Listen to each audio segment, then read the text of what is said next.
I found an ad for a collectibles show where it was one person selling the collection they've had for 40 years. And so naturally, I went and bought a bunch. But before we get too far into what I picked up, let's actually take a look at how it was at the little venue. Because as soon as you walked in, there was tables of things. And one of my favorite spots was the Masters of the Universe area. There was Snake Mountain, as well as, of course, Castle Grayskull, and so many bagged figures for like $5 if they didn't have their weapons and extra accessories, and then $15 if they were like a little bit nicer with some bonus stuff. And so this first bag here is actually full of all of those. I picked up, okay, let me take them out and I'll show you what I've got. Now, if I'm gonna be honest, everybody, I'm not gonna remember all of their names, but this one here was $5. And what I love about the Masters of the Universe figures is that they all have some sort of like gimmick to them. So with this guy here, take a look. You push him down and then there's a button on the back and he does this. You ready?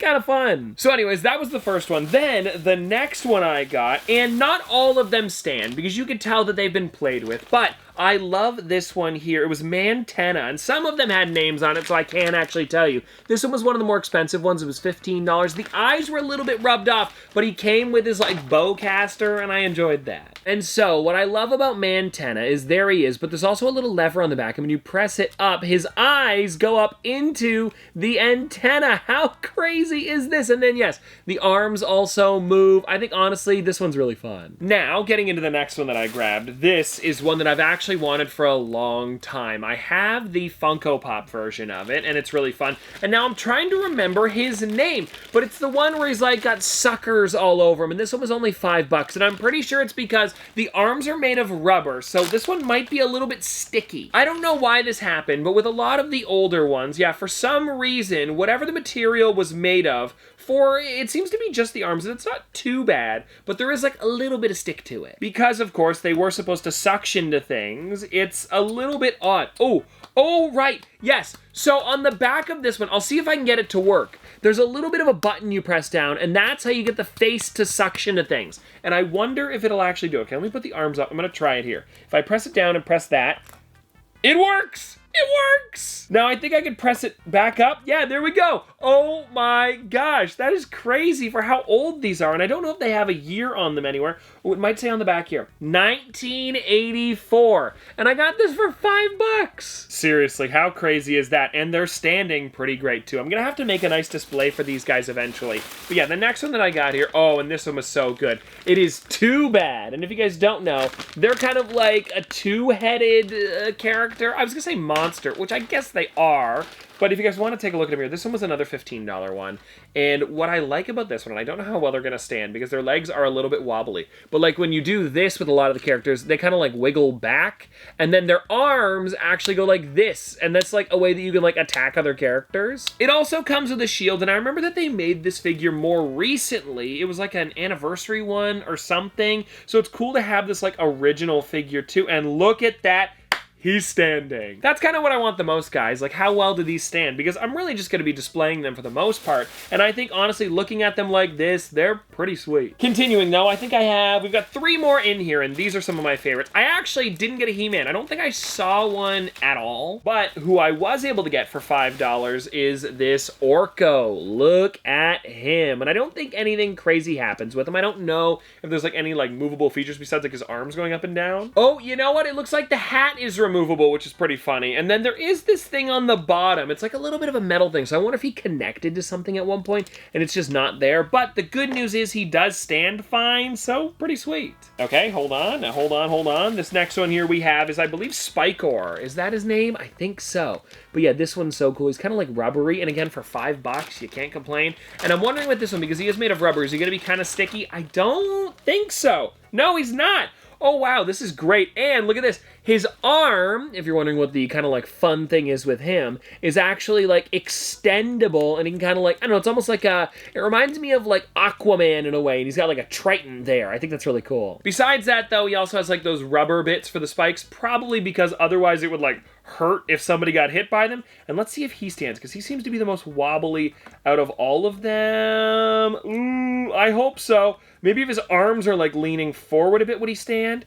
It's not looking great. Ah! Ha ha! That is awesome. And now with this one here, maybe I would have to, like, you know, lean him up against something, which I don't mind doing. I think that is totally fine. And then, everybody, the last one that I got, because it's honestly one of my favorite pops and sodas that Funko has created, I got a Stinkor. I don't know if this one originally smelled. This one was $5. If you guys want to take a look at him, though, he's like a skunk with like this huge thing on. I think it is just so fun. And so that is all of the figures that I ended up getting for Masters of the Universe anyways. But that's not all I got. Ooh, will he stand? He's got these weird like chicken feet. Maybe if I tilt his arms forward, that seems to help a little bit. You know what? He's standing. Like, come on, everybody. How sweet are all of these here? And all of them look pretty great for, like, 80s action figures. I'm loving it. And like I mentioned, everyone, I got every single one of them here for $50. $50 Canadian, too, might I add, which is like, what, 35 cents American? I kid, but the conversion rate isn't great. It's like a 40%. So what would it be, actually? Like, maybe like 30 bucks, 35? Nothing too crazy. Oh, and another thing that I saw as soon as we walked in was kind of like a books area, and I noticed this Teenage Mutant Ninja Turtle like magazine where it actually said anthropomorphic animals. Or was it creatures? Either way, I thought it was so funny that anthropomorphic was just like the front and center on the magazine because I talk about them all the time. If you guys don't know what anthropomorphic is, it actually works with a lot of these Masters of the Universe characters because, for example, with like Stinkor here, he's a skunk. And so when you look at him here, he's anthropomorphic because, well, he's got like human anatomy, but he is an animal. Great examples would be like Snoopy or Goofy, those types of characters that aren't on all fours and walk around like a regular animal. They have kind of like a human body to them. The next spot that I found was kind of like this retro video game area, and while I was digging through it, actually found an out-of-box Pac-Man Funko Pop. And so, digging through the bag that I have down here, I of course ended up grabbing it. It was only $10,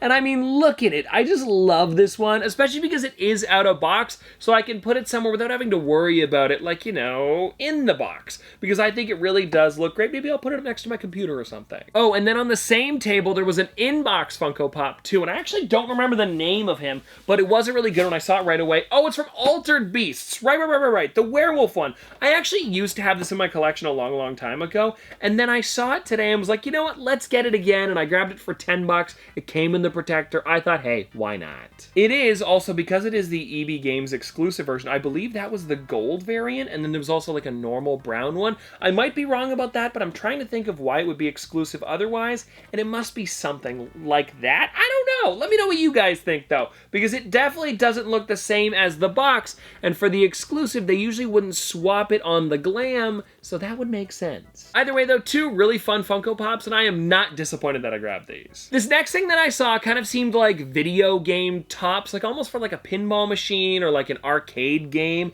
and it was really cool because they seem to be both like Sega, and I didn't know what to do with them, but I wanted to show you guys because they looked really cool. Like, I debated on it for a second, but then was like, where am I going to put that? And I didn't know. There was also another section of a lot of like handheld games, and I thought that was so cool. There was like an 80s version of Simon, which I thought was really neat, especially because there was the box there too. Oh, and I of course had to dig through the McDonald's Happy Meal bin because I just love looking through those. There's a lot of random toys that they used to make that I'm always excited to see. And the one that I bumped into was this Bionicles one from like, oh, it would be like 2012, maybe. It was a while ago. And it's weird because it came in almost like just a regular poly bag, like the little Lego sets that you would get. Now, I didn't end up grabbing that one, but my friend Nate did. Nate and Noah also came along with me. All three of us were there looking around. And so anyways, I'm glad somebody ended up grabbing it that I know, so at least I can see it in the future, but I didn't need it for my collection. Like I said, I didn't really know where I would put it, but I know Nate was a big fan. Now there was the Star Wars table, and while I was looking through there, funny enough, I didn't end up actually grabbing anything, even though there was a few things that caught my eye. One of them being this kind of like Jedi Council set, and if you guys don't know, my favorite Jedi is Plo Koon, so I was looking for like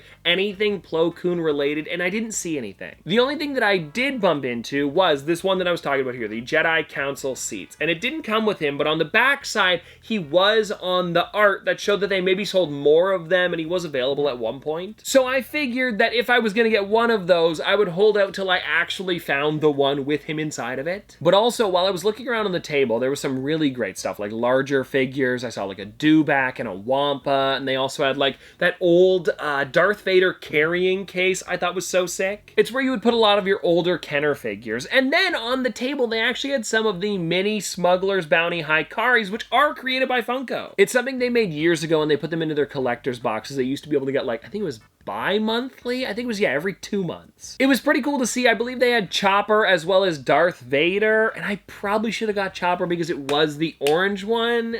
Maybe I'm gonna regret that. Then there was also a G.I. Joe section, which I don't actually know too much about, but I wanted to show you guys because there was an entire table of it. When my dad was younger, he got a lot of G.I. Joe things, but I didn't really know, and he wasn't there with us, so I don't know. I just kind of left it alone, but I did still want to show you guys because I figured some of you guys watching are probably a fan of it. Oh, and actually, now that I think about it, there was also the Funko Pop on the table, and I believe it was Snake Eyes. No, it wasn't Snake Eyes. Oh, I can't think of his name. It was either, I don't know. Anyways, there was a Funko Pop there on the table, and I had to show that off too. It looked really good. It was also out of box, pretty similar to the Pac-Man that I picked up. I think it was like $5 or $10. Oh, right. Sorry, everybody. I'm looking through the videos that I recorded because there was so many things that I didn't want to miss anything that I saw. And while I was digging through one spot, I noticed on the back shelf that there was a couple like horror items like Freddy Krueger and Jason Voorhees, and when you look a little closer, there was actually the 8-bit versions of both of them to be like the retro games. I remember seeing those a long time ago, and I do have them. I believe I've got the Jason in my collection, but I never got the Freddy, and maybe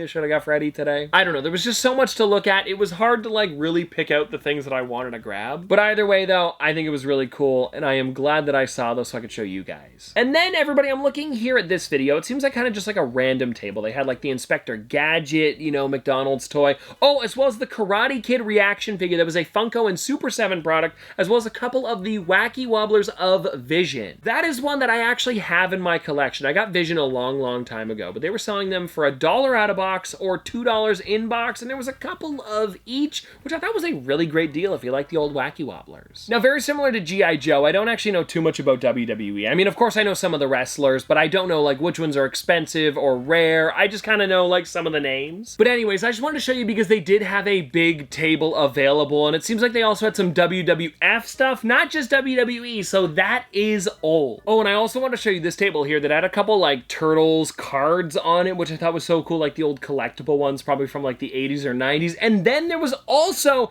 this Jurassic Park like TV tray with the Triceratops on it when it is like sick. I thought it was so odd, and funny enough, somebody did buy that. I watched somebody pick it up and purchase it, and I don't know, maybe now do I wish I did because it's just like such an odd piece from Jurassic Park, like memorabilia? Yeah, probably. And then everybody, I found the big ticket item that I had to pick up while I was there. It was actually a Funko and Super 7 product again. Funny enough, I'm wearing my Super 7 t-shirt today, and if you guys don't know, for years, very similar to that reaction figure that we saw from the Karate Kid, they made a lot of these and collaborated on them, and I believe it was because Super 7 didn't have all of like the licensing, but they wanted to make these cool action figures, so they teamed up. And well, anyways, I ended up finding this one of Jaws, and it's actually the shark from the movie Bruce, and so of course I grabbed it. And well, I've got to show you here because it said $50 on the tag, but then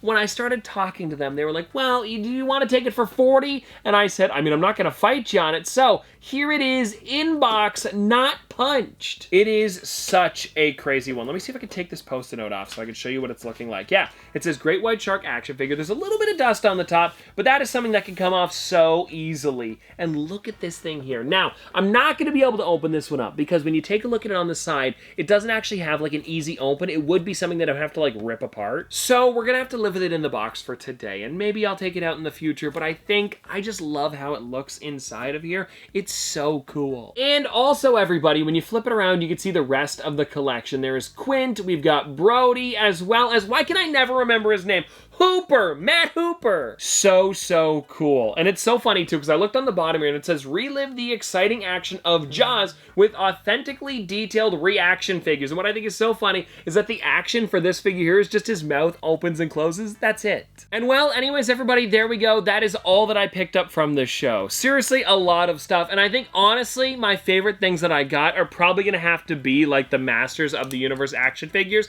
because I just did not expect to see so many rare ones. Or like, actually, now that I say that, I don't even know if they're rare. It's just how old they are is really cool to see. And I think also this year, because I am a big fan of Super 7 and Funko, I think having something like this in the collection, especially because it is now the 50th anniversary of Jaws, is again pretty crazy. But seriously though, I hope you guys enjoyed. Let me know what you guys would have picked up, because there was a lot of stuff that we looked through, and I'll see you tomorrow!